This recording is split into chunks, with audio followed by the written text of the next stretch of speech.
Hi ಎಲ್ಲರಿಗೂ welcome to my little kitchen cooking channel. ಇವತ್ತು ನಾನು ಮಾಡ್ತಾ ಇರೋಂಥ ರೆಸಿಪಿ ಎಗ್ ಬಿರಿಯಾನಿ. ಯಾವುದೇ ಥರ ಮಸಾಲಾನ ರುಬ್ಬದೆ ತುಂಬಾನೇ ಈಸಿಯಾಗಿ ಟೇಸ್ಟಿಯಾಗಿ ಎಗ್ ಬಿರಿಯಾನಿನ ಮಾಡ್ಕೊಳ್ಳೋಣ. ಇದಕ್ಕೆ ಬೇಕಾಗಿರುವಂಥ ಐಟಮ್ಸ್: ಧನಿಯಾ ಪುಡಿ, ಚಿಕನ್ ಮಟನ್ ಬಿರಿಯಾನಿ ಪೌಡರ್, ಒಂದು 4 ಮೊಟ್ಟೆ ಬೇಯಿಸಿಲ್ದಿರೋದು ಹಾಗೆ ತಗೊಂಡಿದ್ದೀನಿ. ಅದಾದಮೇಲೆ ಚಕ್ಕೆ, ಲವಂಗ, ಏಲಕ್ಕಿ, ಸೋಂಪು, ಮರಾಠಿ ಮೊಗ್ಗು ಅದೆಲ್ಲನೂ ತಗೊಂಡಿದ್ದೀನಿ. ಶುಂಠಿ ಬೆಳ್ಳುಳ್ಳಿ ಪೇಸ್ಟ್, ಗರಂ ಮಸಾಲ, ಟೊಮೆಟೊ, ಒಂದು 4ರಿಂದ 5 ಟೊಮೆಟೊನ ಸಣ್ಣದಾಗಿ ಹೆಚ್ಚಿಟ್ಕೊಂಡಿದ್ದೀನಿ. ಸ್ವಲ್ಪ ಜೀರಾ ಪೌಡರ್ ತಗೊಂಡಿದ್ದೀನಿ. 1 ನಿಂಬೆಹಣ್ಣು, 6ರಿಂದ 7 ಮೆಣಸಿನ್ಕಾಯಿ, ಅರಿಶಿನ ಪುಡಿ, ಚಿಲ್ಲಿ ಪೌಡರ್, ಒಂದು ಮೀಡಿಯಮ್ ಸೈಜ್ದು 4 ಈರುಳ್ಳಿನ ಸಣ್ಣದಾಗಿ ಹೆಚ್ಚಿಟ್ಕೊಂಡಿದ್ದೀನಿ. ಆಮೇಲೆ ಮೊಟ್ಟೆನ ಬೇಯಿಸಿ ಇಟ್ಕೊಂಡಿದ್ದೀನಿ.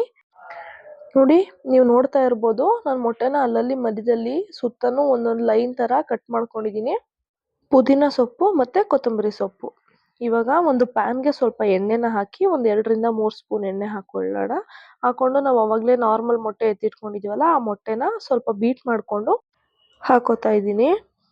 ಅದನ್ನು ಸ್ವಲ್ಪ ನಾವು ಸ್ಕ್ರ್ಯಾಂಬಲ್ಡ್ ಎಗ್ ಥರ ಮಾಡ್ಕೋಬೇಕು. ಮೊಟ್ಟೆನ ಚೆನ್ನಾಗಿ ಹುರ್ಕೋಬೇಕು. ನೋಡಿ, ಹುರ್ಕೊತಾ ಇದ್ದೀನಿ. ಸ್ವಲ್ಪ ಉಪ್ಪು ಹಾಕ್ಕೊತಾ ಇದ್ದೀನಿ. ಎಷ್ಟು ಟೇಸ್ಟಿಗೆ ಎಷ್ಟು ಬೇಕೋ ಅಷ್ಟನ್ನ ಉಪ್ಪು ಹಾಕ್ಕೊಂಡು, ನೋಡಿ ಇಲ್ಲಿ ಕಾಣಿಸ್ತಿದೆಯಲ್ಲ, ಆ ಥರ ಸ್ಕ್ರ್ಯಾಂಬಲ್ಡ್ ಎಗ್ ಥರ ನಾವು ಮೊಟ್ಟೆನ ಮಾಡ್ಕೋಬೇಕಾಗುತ್ತೆ.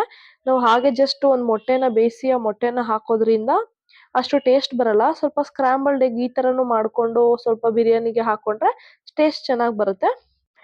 ಇವಾಗ ಅದೇ ಪ್ಯಾನ್ಗೆ ಇನ್ನೂ ಸ್ವಲ್ಪ ಎಣ್ಣೆ ಹಾಕ್ಕೊಂಡು ಸ್ವಲ್ಪ ಚಿಲ್ಲಿ ಪೌಡರ್, ಸ್ವಲ್ಪ ಜೀರಾ ಪೌಡರ್, ಸ್ವಲ್ಪ ಧನಿಯಾ ಪುಡಿ, ಸ್ವಲ್ಪ ಗರಂ ಮಸಾಲ, ಸ್ವಲ್ಪ ಅರಿಶಿನ ಪುಡಿ, ಇದಿಷ್ಟು, ಸ್ವಲ್ಪ ಉಪ್ಪು, ಇದಿಷ್ಟನ್ನು ಹಾಕ್ಕೊಂಡು ಸ್ವಲ್ಪ ಚೆನ್ನಾಗಿ ಎಣ್ಣೆಯಲ್ಲಿ ಮಿಕ್ಸ್ ಮಾಡಿಕೊಂಡು, ಅದಾದಮೇಲೆ ನಾವು ಬೇಯಿಸಿಟ್ಕೊಂಡಿದ್ವಲ್ಲ ಆವಾಗಲೇ ಆ ಮೊಟ್ಟೆನ ಹಾಕ್ಕೊತಾ ಇದ್ದೀನಿ. ಮೊಟ್ಟೆಗೆ ಮಧ್ಯದಲ್ಲಿ ಈ ಥರ ಕಟ್ ಮಾಡೋದ್ರಿಂದ ಮಸಾಲೆ ಎಲ್ಲ ಚೆನ್ನಾಗಿ ಮೊಟ್ಟೆಗೆ ಸೇರುತ್ತೆ. ಅದಕ್ಕೋಸ್ಕರ ಆ ಥರ ಕಟ್ ಮಾಡ್ಕೊಂಡಿರೋದು. ನೋಡಿ, ಇವಾಗ ಫುಲ್ ಮೊಟ್ಟೆನೂ ಕೂಡ ಚೆನ್ನಾಗಿ ಮಸಾಲಾನ ಇಟ್ಕೊಂಡಿದೆ. ಇವಾಗ ಇದನ್ನ ಒಂದು ಬೌಲ್ಗೆ ಟ್ರಾನ್ಸ್ಫರ್ ಮಾಡ್ಕೊತಾ ಇದ್ದೀನಿ. ಇವಾಗ ಕುಕ್ಕರ್ಗೆ ಒಂದು 4ರಿಂದ 5 ಸ್ಪೂನ್ ಅಷ್ಟು ಎಣ್ಣೆ ಹಾಕೊತಾ ಇದ್ದೀನಿ. ಎಣ್ಣೆ ಹಾಕೊಂಡು ಆವಾಗಲೇ ನಾವು ಎತ್ತಿಟ್ಕೊಂಡಿದ್ವಲ್ಲ ಸ್ಪೈಸಸ್ಸು, ಅದನ್ನೆಲ್ಲ ಇವಾಗ ಹಾಕೊತಾ ಇದ್ದೀನಿ. ಅದಾದಮೇಲೆ ನಾನು ಕಟ್ ಮಾಡಿ ಇಟ್ಕೊಂಡಿದ್ದಂಥ ಈರುಳ್ಳಿನ ಹಾಕೊಂಡು ಚೆನ್ನಾಗಿ ಗೋಲ್ಡನ್ ಬ್ರೌನ್ ಬರೋ ತನಕ ಈರುಳ್ಳಿನ ಫ್ರೈ ಮಾಡ್ಕೊಬೇಕು. ನಾನಿಲ್ಲಿ ಒಂದು 5ರಿಂದ 6 ಜನಕ್ಕೆ ಆಗುವಷ್ಟು ಮಾಡ್ಕೊತಾ ಇದ್ದೀನಿ. ನಿಮ್ಗೆ ಎಷ್ಟು ಜನಕ್ಕೆ ಬೇಕೋ ಅಷ್ಟನ್ನು ಹಾಕೊಂಡು ಮಾಡ್ಕೋಬೋದು. ಇವಾಗ ಈರುಳ್ಳಿ ಆದಮೇಲೆ ನಾನು ಮೆಣಸಿನ್ಕಾಯಿ ಹಾಕೊತಾ ಇದ್ದೀನಿ. ಯಾಕಂದರೆ ಮುಂಚೆನೇ ಮೆಣಸಿನ್ಕಾಯಿ ಹಾಕೊಂಡ್ಬಿಟ್ರೆ ಸ್ವಲ್ಪ ಮೆಣಸಿನ್ಕಾಯ್ದು ಫ್ಲೇವರ್ ಹೊಂಟೋಗುತ್ತೆ, ಅದಕ್ಕೆ. ಇವಾಗ ಇದಕ್ಕೆ ಟೊಮೆಟೊನ ಆ್ಯಡ್ ಮಾಡ್ತಾ ಇದ್ದೀನಿ. ಟೊಮೆಟೊ, ಈರುಳ್ಳಿ ಎಲ್ಲ ಚೆನ್ನಾಗಿ ಸ್ವಲ್ಪ ಫ್ರೈ ಆದಮೇಲೆ ಶುಂಠಿ ಬೆಳ್ಳುಳ್ಳಿ ಪೇಸ್ಟ್ನ ಹಾಕೊತಾ ಇದ್ದೀನಿ. 1.5 ಸ್ಪೂನಷ್ಟು ಶುಂಠಿ ಬೆಳ್ಳುಳ್ಳಿ ಪೇಸ್ಟ್ ಹಾಕ್ಕೊಂಡಿದ್ದೀನಿ. ಇದಿಷ್ಟು ಸ್ವಲ್ಪ ಚೆನ್ನಾಗಿ ಫ್ರೈ ಆದಮೇಲೆ 1 ಸ್ಪೂನಷ್ಟು ನಾನು ಚಿಲ್ಲಿ ಪೌಡರ್ ಹಾಕ್ಕೊತಾ ಇದ್ದೀನಿ. 1 ಸ್ಪೂನಷ್ಟು ಗರಂ ಮಸಾಲ, 1 ಸ್ಪೂನಷ್ಟು ಧನಿಯಾ ಪೌಡರ್, ಅರ್ಧ ಸ್ಪೂನಷ್ಟು ಜೀರಾ ಪೌಡರ್ನ ಹಾಕ್ಕೊಂಡು 1/4 ಸ್ಪೂನಷ್ಟು ಅರಿಶಿನ ಪುಡಿನ ಹಾಕ್ಕೊಂಡು ಮಿಕ್ಸ್ ಮಾಡ್ಕೊತಾ ಇದ್ದೀನಿ.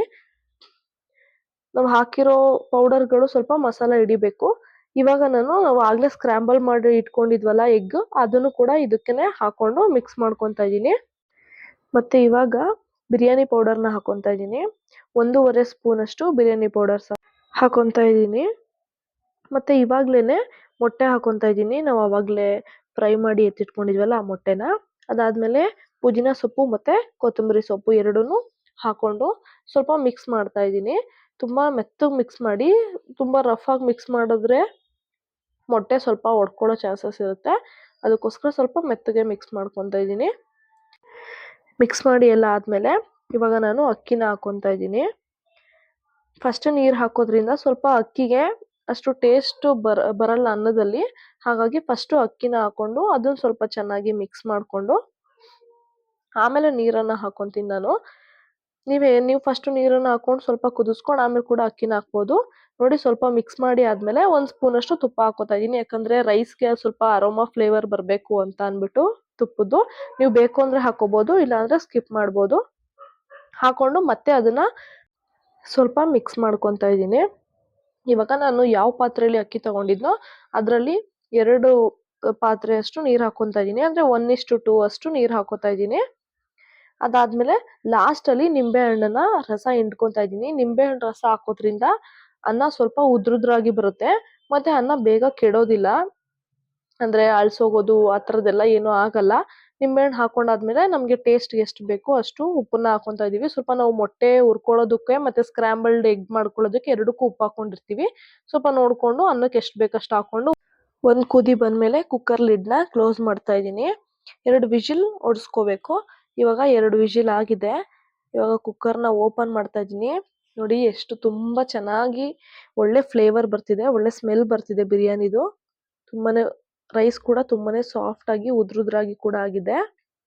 ನೋಡಿ ತುಂಬಾನೇ ಬೇಗ ಎಗ್ ಬಿರಿಯಾನಿ ರೆಡಿ ಆಗೇ ಬಿಡ್ತು. ಯಾವುದೇ ತರ ಮಸಾಲ ರುಬ್ದೆ ತುಂಬಾನೇ ಈಸಿಯಾಗಿ ಮಾಡ್ಕೋಬಹುದು. ತುಂಬಾನೇ ಟೇಸ್ಟಿಯಾಗಿ ಕೂಡ ಇರುತ್ತೆ.